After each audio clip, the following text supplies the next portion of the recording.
To the honored memory of the several hundred unknown Confederate soldiers reposing within this enclosure who fell at the Battle of Jonesboro, August 31st and September 1st, 1864.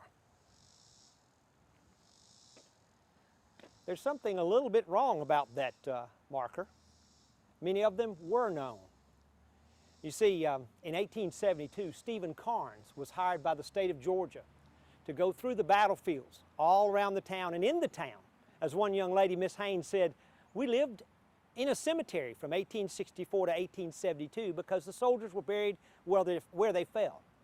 But in 1872, Stephen Carnes, his slave Tom, former slave Tom, and his grandson dug up the soldiers all through town and buried them here. There's over 1,000 Confederate soldiers buried here. And many of them were identified. They had their names written on their belt buckles, on their clothing, sewn into the lining of their shirts, for no soldier wants to be forgotten. They tell me my nose is a little shiny, and maybe I need some powder on my forehead. Well, I don't know about any of that. I do know it's kind of hard to put powder on your forehead and worry about your shiny nose when you're sitting in a Confederate cemetery, or a Union cemetery for that matter. You see, I'm reminded of the response that Time Life gave in the 1940s during World War II when they published a picture of the dead of the battlefield, American dead, Allied dead. And when folks reacted to that and said it wasn't a good thing, their response came from a quote all the way back to the Spanish-American War that says, "The dead have truly died in vain, with the living refuse to look upon them." I'm not worried much about my shiny nose today. I'm sitting here looking at a few headstones, one of Ensign Robert H. Lindsay of the 4th Kentucky Infantry. Ensign Lindsay's unit, the 4th Kentucky, Company D, had lost so many men that they were going to become a scout unit. They were going to put them on horseback. On the first day Battle of Jonesboro, this 22-year-old young man from Kentucky, part of the Orphan Brigade. They were called orphans because the soldiers from Kentucky and Missouri who joined the Southern Army, the joke was you can't go home again because Kentucky and Missouri stayed in the Union. They were known as border state.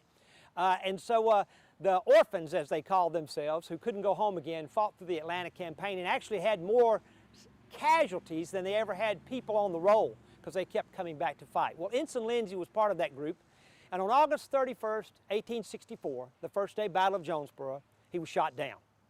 And that night, as he died, he said, "I wish I'd have seen the horse they were going to give me." Ensign Lindsay will never go home again. He'll always be here in Jonesboro.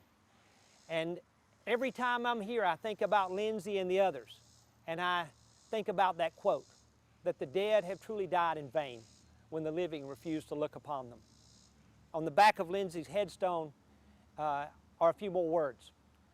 Ensign Lindsay, the color bearer of the 4th Kentucky, was listed on the Roll of Honor. For those of you that know about Civil War soldiers, the Southerners couldn't get medals of honor. They simply were placed on a roll. We needed to use the metal to shoot out of the guns for bullets, so they didn't get medals.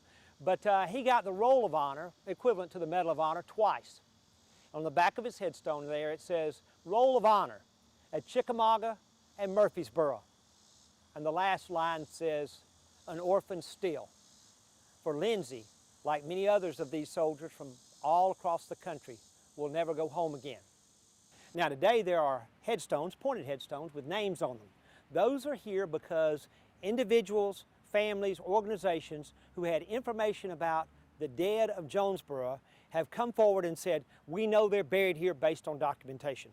So the federal government now provides the headstones, or has provided the headstones, for these Confederate soldiers who we know are buried here somewhere.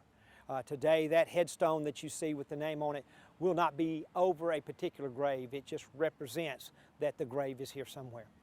You know, it's said by some that when they first paved the road here after the 1900s, the road nearby, that the road crews dug up bones and remains of both animals and people from the Battle of Jonesboro. I've had folks ask me, "Peter, when are you going to have a ghost story tour here? When are you going to take us around and show us all the ghosts?" And my response is, I walk amongst the ghosts every day.